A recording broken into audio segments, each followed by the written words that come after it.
Hi everyone, and welcome back to the Always Weird podcast. I'm your host, Ariana Rondo, and we are back for one more very special guest for Go to Fly Wednesdays.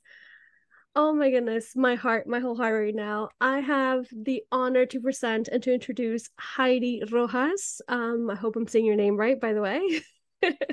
Me and my Yes. very Spanish accent, Heidi Rojas. I am super excited to bring her on. She's going to explain to us all of her love and magic, what she's all about, and her powerful message. I'm madly in love with this moment because you and me have a lot in common, not only story wise, but some of the things that you've written as well. I'm like, oh my gosh, I get to meet like someone who wrote these songs. That's so cool because these are like anthems of mine. But most of all, your new music. But we'll get to that when we'll get to that. First and foremost, hi Heidi. Hi. Thank you so much for having me on your podcast. This is amazing. Yay, I'm so happy. I'm so happy that you're here. I know we just quickly talked pre-game as I always do with my guests. But I'm truly, truly honored and thrilled to have you here so much. We crossed paths to the very, very famous what's it called? The slang of it? Clock app, aka TikTok, of Yeah. course, because where else lately? Where else, right? Right. It's really something. But it's really to say the least, but it's wonderful because it's a wonderful way to engage and get community and find like-minded people and bring 100%. that community together basically. So tell us a little bit about you first. Yes. Yeah. Well, thank you so much. I am a Latina.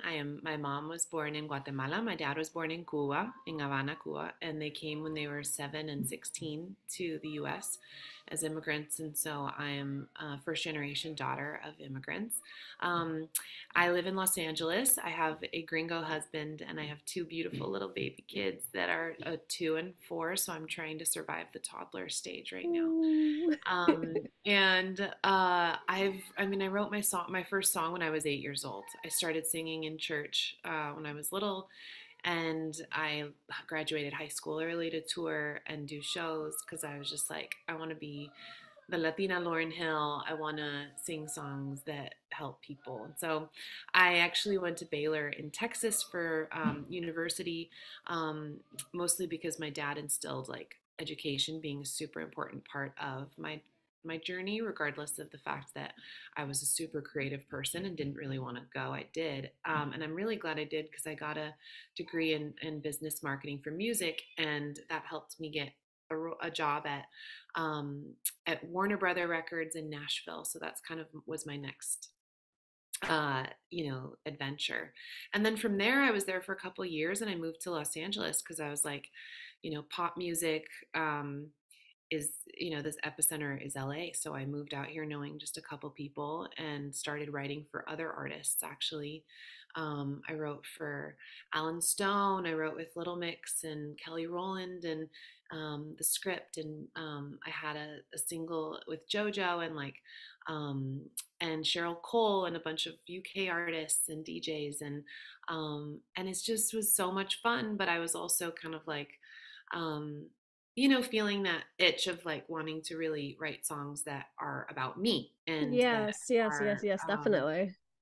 and so, yeah, that's kind of where I'm at now. I'm really just creatively exploring, post two babies and kind of in this new era of my life, trying to see how I can, um, make an impact by being honest and vulnerable about my life and my experiences. So, That it definitely shows with your new music. Before we dive into that, let's unpack everything else you just said before. You just said it ever so lately. It's like, oh no, no big deal. I just, I come from a multicultural family. I'm first gen Latin and all these sorts of things. And oh yeah, I recorded this and that. No, hun. Like, first of all, props and congratulations for making Thank it. you. Also for turning your passion into like something so I don't know how I say it, like visible as well. Like whether right now that you were just quote unquote just recording with these artists, and I know Mhm. right now you're pushing your own message, which is so impressive and so important and so needed in today's world. Mhm. Seriously, congratulations for pushing that message forward and Thank continuing that passion, like to say like, no, I'm here to make that change and make that difference. Because you could have gone in and be like, oh no, like I made it, didn't make it, and then I'm just gonna like do something else. you. Like, no, you have the passion. It's there. It's definitely there. Thank you. Yeah, it's funny because I moved out to LA, like I said, 12 years ago. I was in my early 20s, and I was singing songs about love, even though I hadn't really been in love before. I was singing songs about heartbreak, even and I had had my heart broken by a guy once, but it was not that big of a deal. And so I just don't. I wasn't really writing any like singing anything about anything deep, like for people to really get to know me. And I think that's what wasn't connecting on a personal level. But it was also because I just hadn't lived, I hadn't experienced everything that these last 12 years have brought me. Like some, and the years, up till like at my whole life, I hadn't really processed a lot. I was just kind of like in survival mode, like going through the motions of all of it. So what was really cool was now arriving to this place where I'm really processing, I'm healing even childhood trauma from when I was like 8 years old, and just everything. And so now I actually have material, I have things that I can really sing and write about my life, and I'm ready to be vulnerable in a way that I never had was before. So writing for other artists felt really easy because I didn't have to really expose or talk about myself much. It was always about them. And so now I'm able to write and really kind of it's just a therapeutic output of like all of the processing and healing that I've been doing over the years.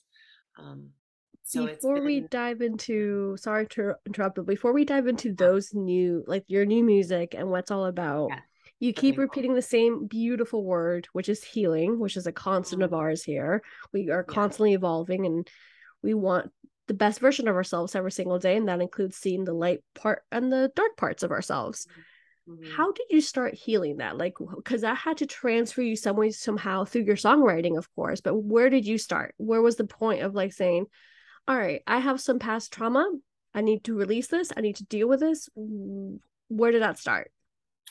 Yeah, that started about 8 years ago. I had some, family issues come to light that were just like, oh, okay. Uh, and I started therapy.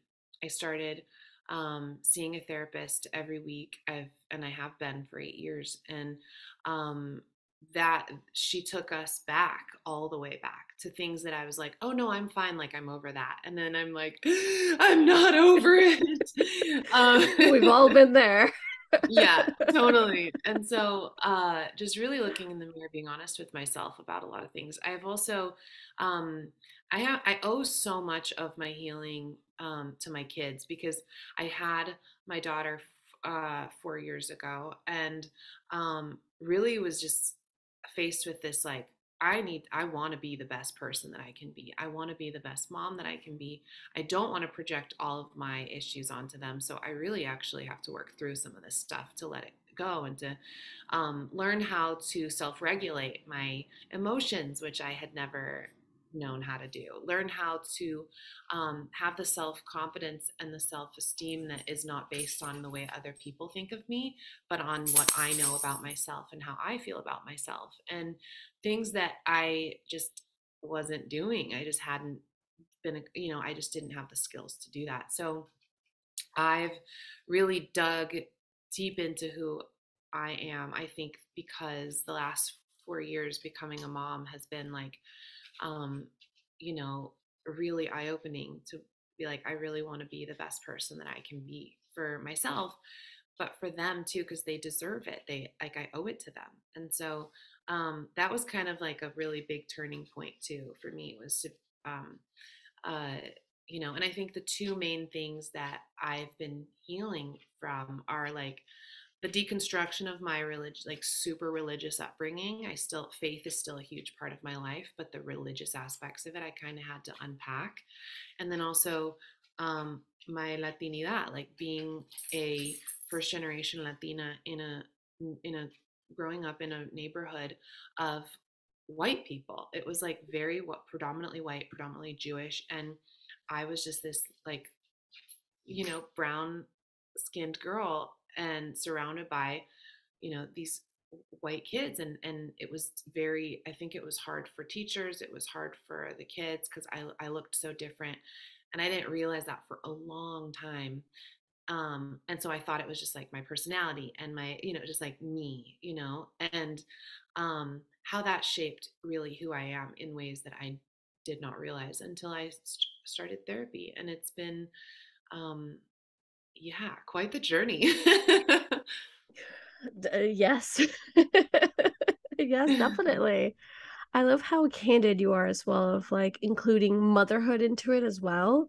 Because that's, I Mm, feel like a lot of, we've had a lot of mothers here for the Always Bluer podcast. I do a lot of Mothers Month special, and we talk about healing, we talk about what motherhood means and all these sorts of, things of how your life expands a lot more and a lot more inward in that sense, because like you kept yeah, saying, you want to be the best version not only for themselves, but you realize that for yourself, so you have to like tackle those parts of you that you're like, okay, this is what's happening now in order for us to have a better world. It totally. starts within, it starts with you. So I love how candid you are, like including that version of as well. I Mm, do see them, especially your oldest, I think your 4-year old, right? Your girl. I do yeah. see her on your TikTok, which we'll definitely talk about that and the impact as well of like those songs as well, because she's definitely has that reflected in her, because obviously, obviously. Yeah. We're definitely pro therapy. I always say go to therapy, please. Just in general, Yeah. it's a Like a huge eye level, opener, and it a gives you the right tools you need, right? 100%. Yeah. Without a doubt. Now, going back into where you were raised, I know a little bit because of what we talked about before. It's on your bio. You said Chicago as well, right? Yeah. So I have here somewhere in my notes. Where did it go? There you go. Bicultural and biracial, of course. That's how you were raised. And then the religious part to it. So how was it like growing up? A little bit more. Let's dive into that. Yeah. So I grew up in a suburb of Chicago. It's called like Long Grove, and it was amazing. I mean, the best school and a great neighborhood. It just we were the only Latinos, and I went to school with like 4,000 kids in high school, and I mean, I think there were like three black kids and two other Latinos, but because the school was so big, it's not like we could just like hang out with each other either. It Different was classes, and different so ages, different different. hobbies. Yeah, There's only exactly. 6 of you. Yeah, exactly. And so we were all just kind of like trying to survive out there on our own. And my family comes from like a long line of pastors, long line of church leaders. And so but my dad, he went to Northwestern, and he was in business school, and so he was kind of more on the corporate side of things. And so we moved a lot with my dad and his job. And so I never grew up with my Latino family, my Guatemalan and Cuban family.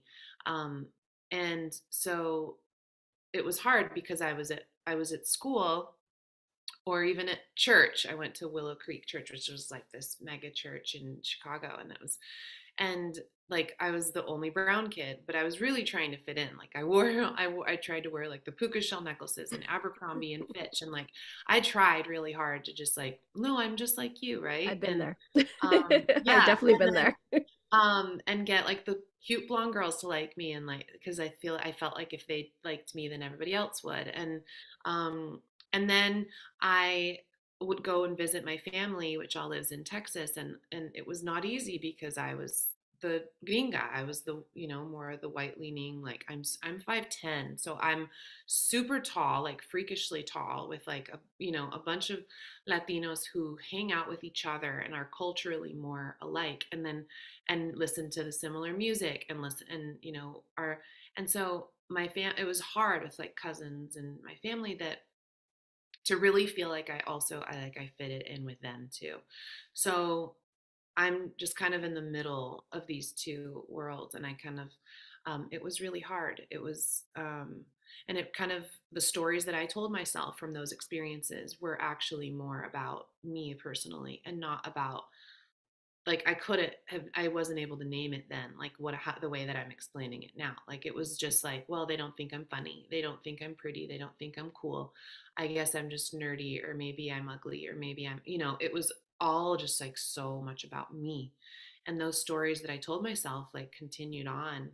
um and and I still work through them now, but I'm able to name them, call them out when I hear them spoken in my head, and then correct them. And I'm having new experiences now where I'm able to kind of rewire my mindset, the way that I think about all of this, and that's where the healing is coming in. That's yeah, that's exactly where it takes place when you're able, what you said, the rewire, like I call it, like you unlearn to relearn. Like Yes. you make yourself learn a different way, and you're like, oh, okay, so this stems from here. Let me make these future steps so I make sure that now I know my worth, and now I understand that it goes beyond, like, of course I'm pretty, and of course I'm funny, like of course I know and I have that confidence. It's just simply, it's more of a cultural thing versus a me thing. What do I have to change in order to fit it? Absolutely. I Absolutely. We're definitely diving into one of your songs at least, so that way we can talk a little bit more about it. And I'm pretty sure it's La Situación, right? Yes. I have a few of your the name of your songs like written down that I definitely want to talk about, but I think the first one was La Situación, quote unquote, the situation in English. Yes. Um, the chorus, can you walk us through the chorus, please? And then we can like have so many stories from there. Yeah. Okay, so I think the part that you're talking about is actually, it's actually the verse. Oh, the verse, sorry. And it's yeah, it's like the gringos call me exotic, my gente call me whitina. Don't know where I belong. It's been like this since I was a niña. I'm too brown or I'm too light, too colorful or too uptight. I can never get it right. Quiero ser yo. Can that be enough sometimes? And so that's Madly in love. Sorry, I just madly in love. Oh my god. Yes, continue, and then I'll definitely tell you my stories. thank you. Yeah, that's the verse. And so it goes into this like part, this next part that's like, I am the daughter of Rosa. I am the granddaughter of Gloria. My abuelito and mis abuelitas are watching over me. But man, it feels, sometimes I feel so alone in a room full of gente. And, you can say, you know what I'm going through, but you're not in my mente, right? So it's like this, it's just calling out, esta la situación, esta la situación. This is the situation. This is what I'm dealing with. This is how this is my biggest insecurity in my whole life, right? And I'm calling it out because I'm pretty tired of it. And I am wondering if there's anybody out there who feels the same way. And so that's the song. This is the situation, I think right? a lot And of us do. The Always Bluer podcast, we do have a lot of different stories, not only made for Latinas, just literally for people all around the world. So mm, it's made for just like it just said, literally the world. I do have another podcast, which a lot of people here from my team flyer know, which is actually called the Latina podcast, literally. oh, amazing. And we talk about that. Me and my friend, my business partner, my dear friend Nastasia, we talk Mm, about that a lot. So every guest that we have, because she's also an interesting mix. She's Afro Latina, and with me, what you don't know, my audience, our audience here in Team Flower, some of them know, I I'm a mix. I was born in Venezuela, raised in the States, and then I moved to Spain. And then part of my wow. family's Ecuadorian as well. So I literally have three different countries mixed into one because I was a Yeah. teenager coming to Spain. And Hmm. I lived here for 15 years. I went back to the States and then I came back because I'm obviously right now in Barcelona again. Hmm. And it is such an interesting mix of everything: language, culture, um, habits, way of thinking. And much Hmm. like you said with the song that you just sang, that verse, not the chorus, I didn't feel like I belonged anywhere because I was either too white or too brown, or I speak Spanish from Spain and not from Venezuela, or I speak. There's so many things. There's like, once again, the list can go on. And that's why I was like, this right here is literally what I'm feeling and what I'm speaking up more and more about, not only through Mm-hmm. this podcast, but also our Latina podcast, of course, Mm-hmm. because there's more of us like here. There's more. And like when you hear these comments or you read them on social media or just in general, it's like, oh no, you're not Latina, you don't know how to make arepas, or you don't know, like you don't like frescolita. Well, in this case I do, but you know what I mean, or malta, or like something specific from Venezuela. And I'm like, Yeah. dude, first of all, I was born there. Yeah, I left when I was like a baby, who cares? But second of all, like, you're Latina as much as you feel it in your heart. Like you know what you are, and like, why am I gonna tell someone else otherwise? Yeah. And yeah, I consider myself part from the States, but I consider myself part Spanish. And that's a whole different like avenue to walk through, because people are like, they look down on me because I'm Spanish, but Mm-hmm. then people from Spain look down on me because I'm from Latin America. And I'm like, can I win one of these days, please? Just by being me. So yes, I understand. In a nutshell, I understand. That's been all my life, literally. Wow. Thank you so much for sharing that. I mean, it's so encouraging to see the comments on these videos that I've been posting, to just see kind of like, does anybody out there like me feel this way? And the comments are just overwhelming, because there's so many people who, I mean, I truly thought I lived on a deserted island by myself. That I was the only person, who felt this way. And And um, especially what you were saying with Chicago, sorry, that you were only 6 people. That's very, like, out of 4,000, of course, you're like, no, this is only me experiencing these things. And when right. it comes to like what you're saying with family members and things like that, I was always too foreign for them. It's like, oh, how come you don't Yeah. know? How come you don't speak this word? How do you not know this? And I'm like, well, I don't. I know other stuff about other cultures because that's where I grew up, but I'm happy to learn, and vice versa. So with me, I felt that way when I came to Spain as a teenager. I felt completely out of place. And now that I've been here so long, never anytime I talk to someone from Latin America, I feel out of place. But once Hmm. again, it's so interesting that like when you were getting all the responses, I did read some of them, Hmm. and I was like, oh, this is the Latina podcast. A lot of my guests here on the Always Believe, we talk about this a lot because this is what the world needs. Not only Yeah. because we're Latina, but it could be from 2 different countries. It's fine. It's like not only a Latina thing, obviously, but Yeah. we need to speak up about it. We're like, oh, we're all made to fit in a good way just by being ourselves. Absolutely. I mean, and I think that there's a lot of um, there's a lot of racism, of course, that's, and I think it's on the rise in the United States. There's a lot of colorism within our own communities. And I mean, within Guatemaltecos, the color of your skin is a factor of in the hierarchy that there is. I mean, it's in every single different little denomination of culture. I'm just like, I think calling it out can help us unify, because it's like, that shouldn't happen. I shouldn't be less Latina because I don't like coffee. I literally don't like coffee. And the number of times that I've been told, "Oh, well then you're not Latina. I'm more Latina than you," says a gringa, because she likes coffee and I don't. And or you're too tall to be Latina, or you're too light skinned, or I What thought you does that were. even mean? Oh my What is? God. It Yeah, just it's like. it makes me so mad because I read those comments, like I said, and I of course TikTok. I went through it the other day. It was on my For You page. I forgot. We weren't following each other by any means. It's just once again your For You page. Mm-hmm. Lives in the States, went to Mexico with her kid just like for vacation, and she's Mexican as well. And there's like, well, no, you're not Latina because you live in the States. What does that mean? You know what I mean? Like, what does Yeah. one thing have to do with the other? Like, we're here like making our lives better. Maybe, you just moved because we fell in love, or just because, yes, you know what I mean? There's so many different immigration stories out there anyway. Yeah. So yeah, 100%.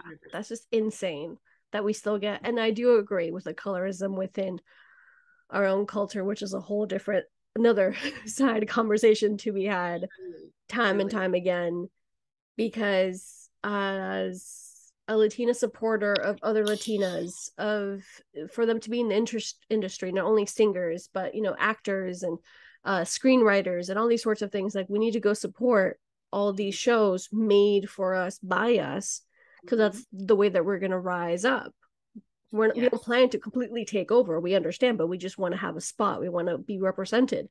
Why do these Mm-hmm. shows always get canceled? It's because there's enough support behind them. They're like, oh no, I don't like it. Well, you know what? At least we have something. So let's start watching. Let's start like promoting. Let's start doing this, because the more that we do, the more that people are going to come out and be like, oh, I can also act. I can also see myself, you know, things like that, including, you know, from like we said, like with you, singer-songwriter, you went from, you know, writing songs for literally everybody else, which is freaking amazing, to finally being able to write things that are meaningful to you, Yeah. which obviously also means your community, which in this particular case is Latinas or Latinos, you know what I mean?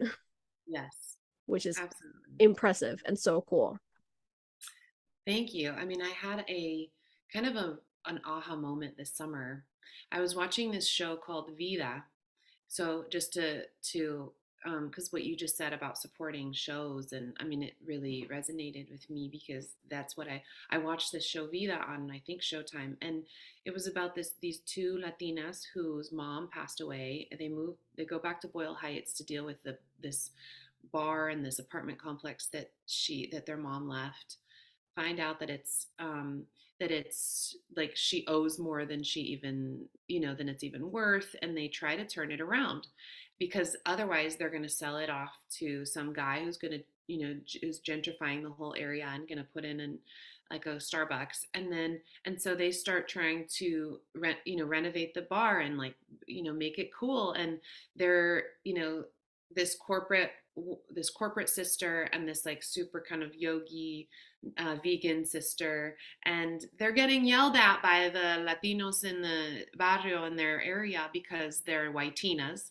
And then when they go out into into their worlds, like they're the brown, the Mexicans, the brown girls, right? And it's just like, where can they fit in? And so there was this one scene where she was like, it's been my greatest insecurity. She's like, but I think if I adapt, like if I can make this my superpower. This is my superpower. And I was just like, oh, this is my superpower. Why have I been thinking of it as my insecurity when it's something that, it's like every time I walk in and it's my insecurity, I give everybody else the key to control me. And as opposed to walking in and it being my superpower and me being in control of my own destiny in that room, like, and knowing, believing that I deserve to be wherever it is that I am, because what I what makes me different makes me special, not makes me like weird or lame or a loser. Like,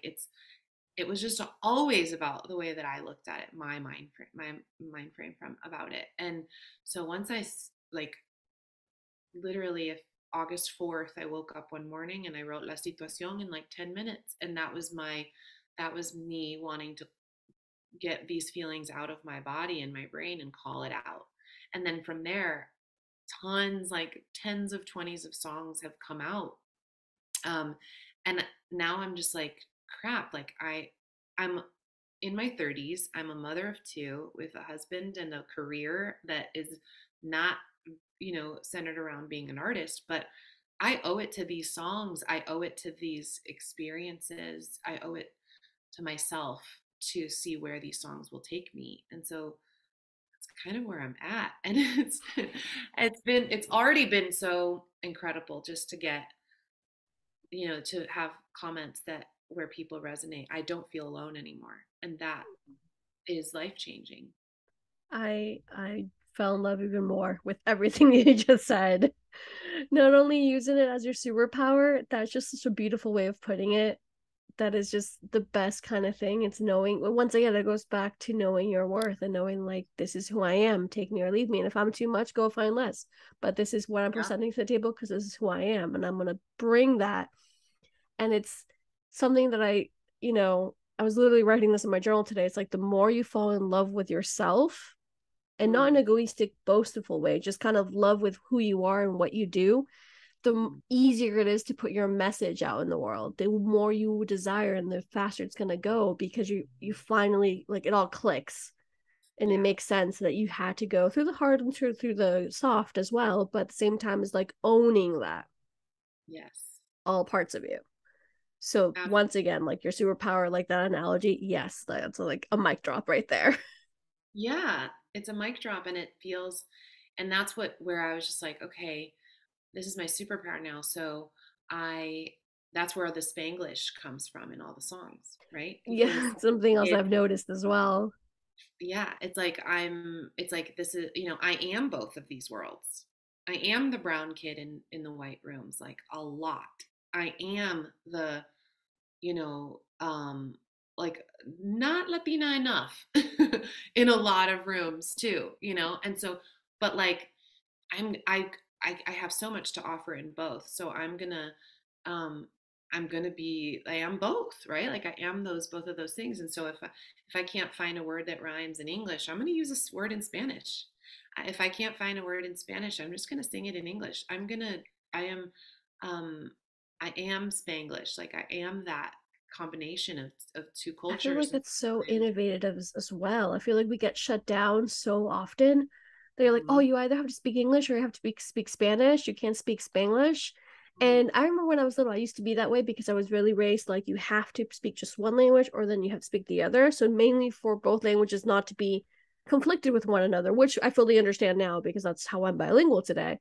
Yeah. But it was more so like I kind of kept it even after I've acknowledged that, even after I realized, okay, I'm fully bilingual. You should keep them separate. And I'm like, Yeah. wait a second, like that's kind of keeping both of my quote unquote personalities, not that I have two personalities, but both of my sides, better said, separate. And there's no need because I'm literally both of them. Yeah. So much like you, I happen to be married to someone from the States as well, which is out Mhm. of like life coincidence, hashtag not coincidence, because everything happens for a reason. Mhm. Because we met here in Spain. So it could have been from anywhere, you know what I mean? Oh, wow. Yeah, Yeah. exactly. Mhm.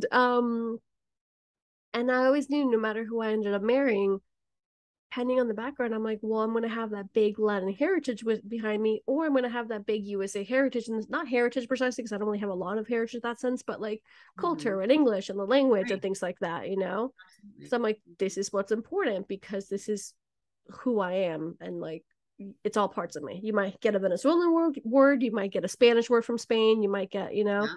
but like Yeah. here, let me just express myself, Yes. right? Yeah. Absolutely. And there's so many. It's not easy to get to where you are with that. It's. I mean, there's entire school districts in the Miami, like Southern Florida area, where kids are not allowed to talk in Spanish. And why? They're all like immigrants or immigrant kids. Like they speak Spanish at home because their grandparents don't speak English. Why can't they say something in Spanish? It was a whole control tactic that to kind of whitewash an entire group of people who then go out into the world with that message, with that like story that they tell themselves. And it's like, actually no, like Spanish is one of the highest. I mean, it's potentially going to be the first language, like pretty in the.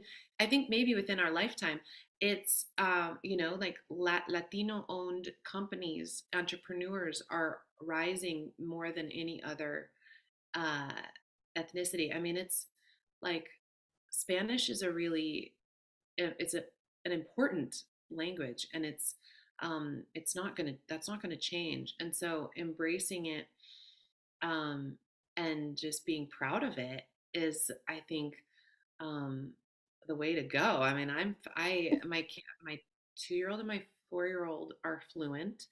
They respond more in English, but they understand Spanish 100%. My daughter's name is Luna. My son's name is Santiago because Hmm. I want them to have a Spanish, like a Latin name. Whereas my parents, they moved here, they needed to survive. They were trying to fit in, so they named me Heidi. That They was named one of my questions. I Oh, realized I really? was like, Yeah. yes, it was. I was like, why did they name you Heidi?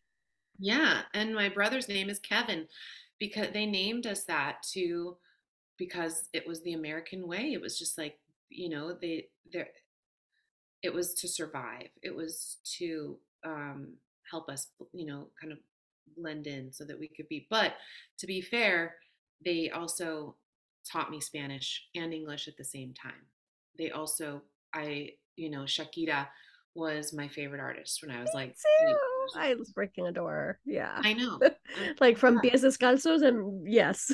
Like, exactly, from Pies Descalzos, right? And Luis Miguel and Alejandro Sanz, those were they were playing throughout my house my whole growing up. So I we embraced the Latin culture at home. We were very much mixed. I mean, the food and everything. But yeah, my name's Heidi, and every time that, oh, you don't look like a Heidi, you don't look like a Heidi, because they think of this like white German girl, and uh, with blonde hair. And so I'm trying to take that power back. And so that's why my kids are Luna and Santiago. They're actually only half Latino, of course, right? And they're half gringo, but I want them to be so proud of their Latin culture. And so, yeah, they speak Spanish fluently, and we listen to reggaeton and Latin music all day, and it's something that they're always going to be super proud of, and that makes me proud because um, it's important. it is. It's something that I'm really excited about whenever I do become a mom. And I've always like have in the back of my mind because I also have to add Spain to the mix because once again, I'm very quote unquote Spanish in certain areas because I grew up with Spanish artists and like customs and traditions of like going out when you were younger or all these sorts of things, of course, that we encounter literally in our day-to-day life all the time because my husband, we talk about this all the time. And I'm like, I wonder because I do listen to reggaeton and Latin music, like Shakira and all these famous singers, and I absolutely adore them. I'm like, they're Mm-hmm. gonna be an interesting mix as well because it's gonna be like that kind of push, but I'm gonna make sure that they know their roots as well, one way or another, Yeah. because that's how it keeps on going. Like that's so important to be like, okay, you also have this part in you, regardless Yeah. of like if you were born in Spain, because they might be, who Mm-hmm. knows where we're going to be when we have kids because Yeah. life. Yeah. And but regardless, they're gonna obviously come for me, so it's like you're gonna have that, and that's something like I'm so proud and excited to pass on as well. And I'm just like intrigued on how that's gonna look like, but I know it's gonna be a fun house probably of like Such a fun the house. music, you know what I mean? I think the music always brings us together regardless. Yeah, definitely. Goodness. Talking and going back to music, it's a perfect segue. Mhm. You have so many different questions because we touched about it really, really quickly. The great word that's need we need to talk about this more, which is not the greatest tongue tied. That's who I am right now. In your song, which I'm pretty sure was the same song as we were talking about before, La Situación, you Mhm. changed the lyric because you were talking something with an ice queen Mm. Yeah. and you changed the lyric. And I wanted to touch base really quickly before we move on to other songs that I really enjoyed as well. Mhm. Why did you change the lyric?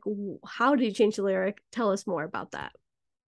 Yeah, so the second verse of the song, I'm calling out the first experience that I remember having been discriminated against. And because I think that if we're going to heal and we're going to process through, change stories, rewire, like we've been talking about, you got to go to the root. What is that first experience? Because that's what really shaped all the rest of the experiences, I think. And so the first time I ever remember feeling treated differently was in fourth grade from my teacher. And she loved this little girl. Like, I remember her full name, Kristen, and she had blonde braids, and she was just her favorite. And all the other kids, she was just visibly nicer to them. And this was a whole year of like feeling really discarded. And it took years for me to be able to recognize, like, oh, okay, I don't think that was about me at all. Actually, I think this was a teacher who was well ill equipped to deal with anybody of a diverse like nature, and probably had experiences from the past that she projected onto me as a little kid, and it's just none of it was okay.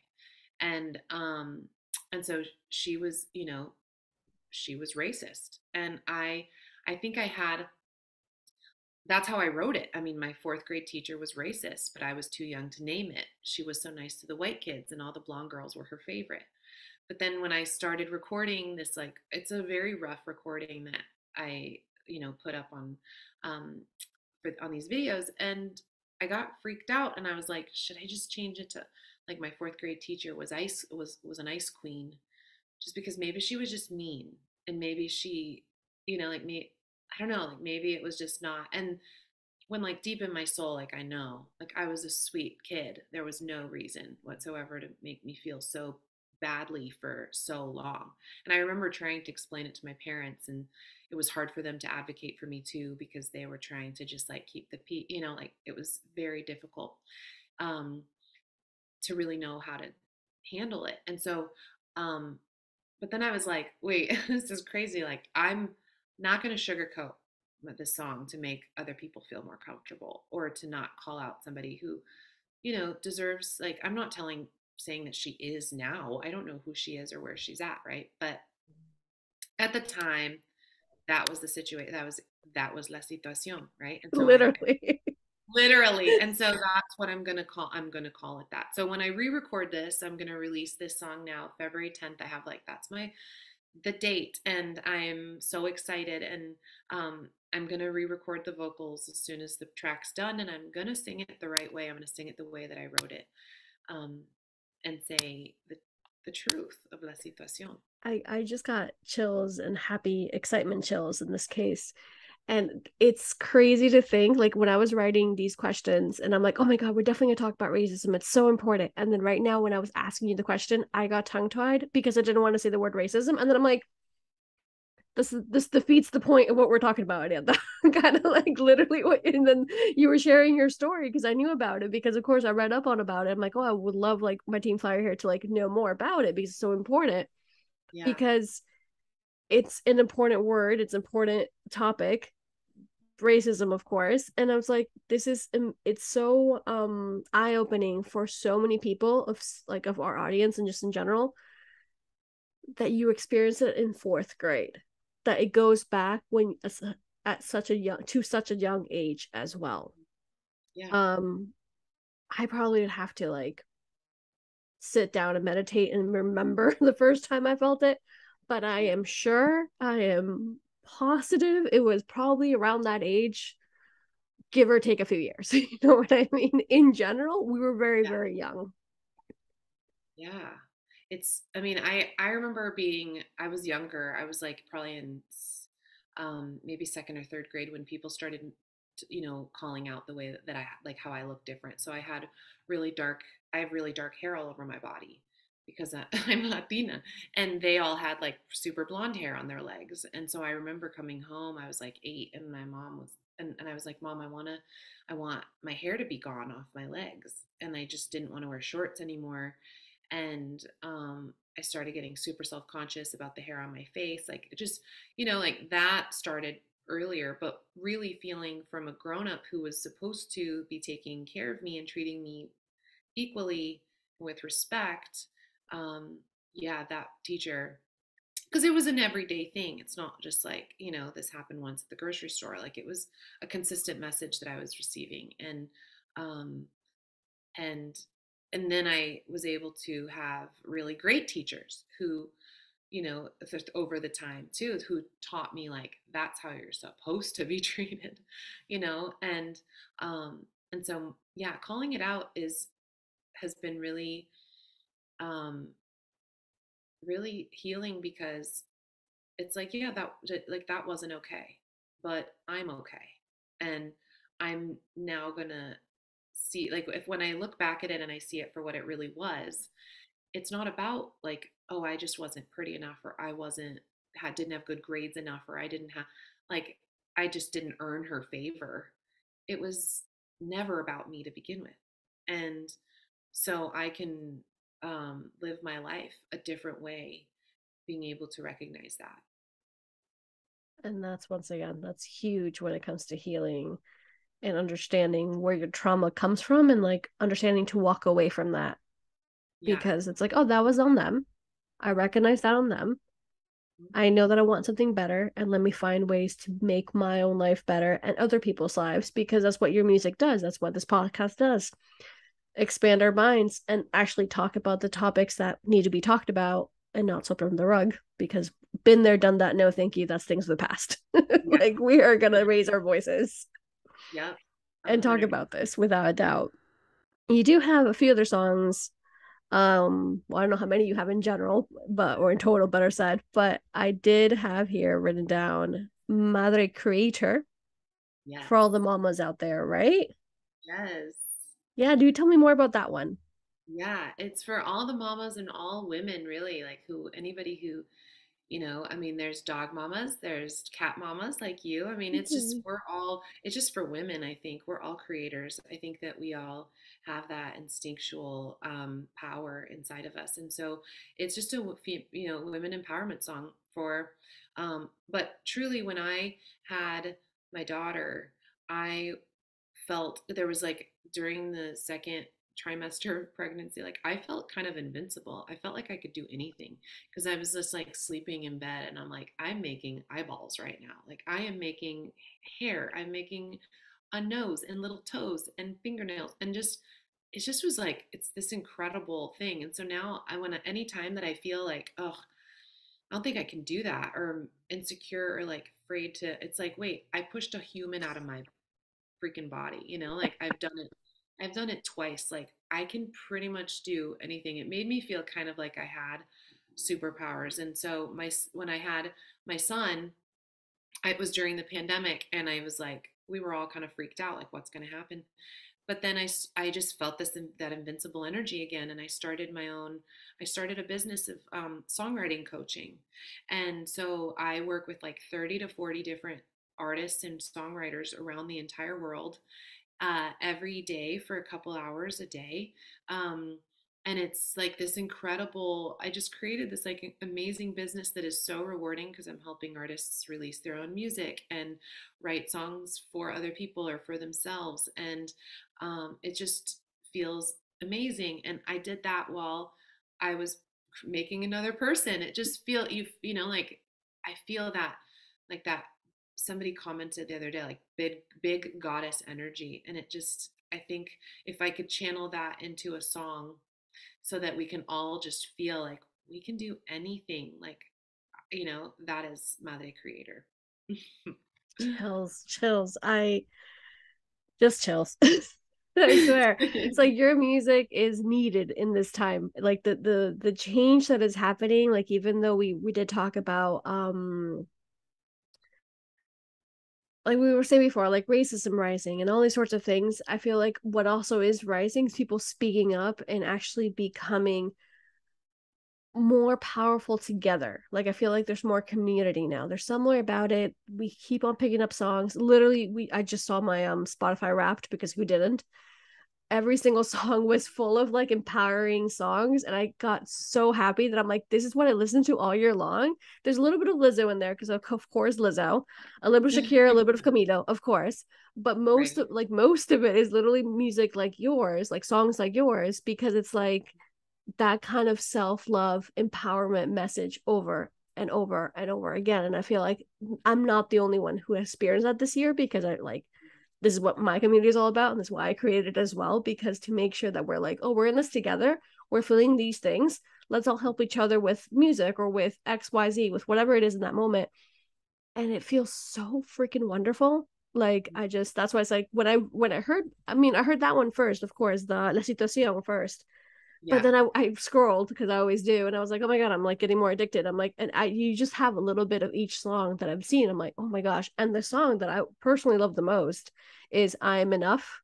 Mm, Just thank like those words have been, I want to say, one of my top mantras of this year, because my mm, word of this year for 2022 is acknowledgement, aka mm, worth.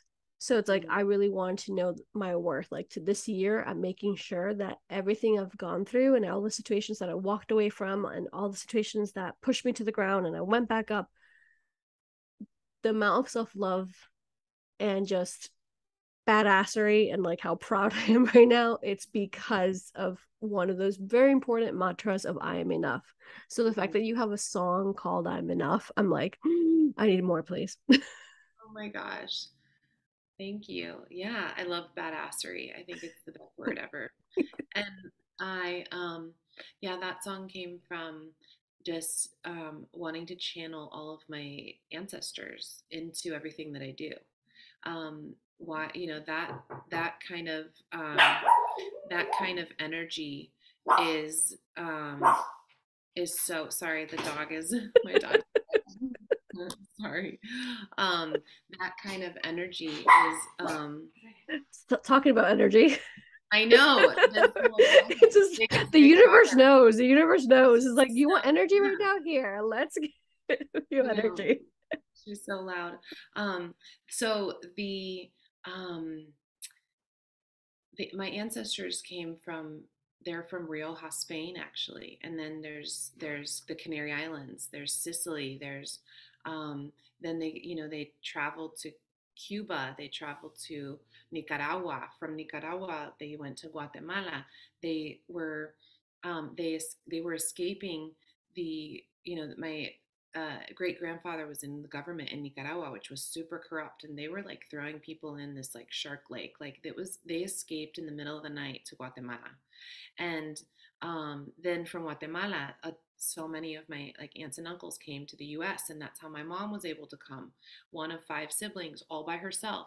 My dad's brother had cerebral palsy in Cuba, so during the revolution, they got waitlisted to leave the country, and it took 8 years for them to get sponsored by a family in the US to come to the US to like create a better life, and like the bravery of these. I've never been faced with a challenge anywhere as great as the people that have already come before me and have paved the way for me to live my life now. So when I feel like, oh, I don't know, can I do it? Am I in a, like, it's just goofy, it's silly thinking, because their bravery is in my bones. It's there. I just have to channel it. They're watching over me, telling me like, yes, you got this. Tú puedes.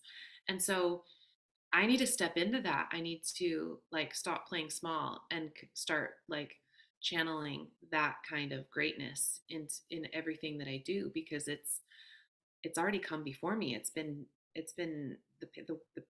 the way has been set, like paved for me. So now I just have to walk in it. And that's what that song stands for. It's like, I still can't hear that song or share it with a friend or without crying, because it feels um, like I feel a physical bubble, like rumbling in my body, and like in the atmosphere. My beautiful grandparents and my beautiful ancestors like join me um, in that song. So it's probably the most um, impactful. It's my favorite song I think I've ever written. And I wrote it in English entirely, and I wrote it in Spanish entirely. So when I release it, I will release it, both of those versions. And because I want that message to come across in it, in every, like in both of the languages that I am rooted in, and so it's my favorite. It's my baby. I'm so glad that you like it. I do. You just made me teary eyed. While you were explaining that, you were like, I'm gonna cry, and I'm like, well, I'm already crying. Oh my god. It's everything you've said. It's so beautifully put together, and it speaks so much to my soul, because it's basically listening to myself speak out loud, in the sense of, I also have those ancestors and those guides and those stories, and it goes beyond of being quote unquote white Latina, the word that we kept saying before from her song. Oh yeah, white Tina. White Tina, there you go. It goes beyond that, which is still once again very important topic.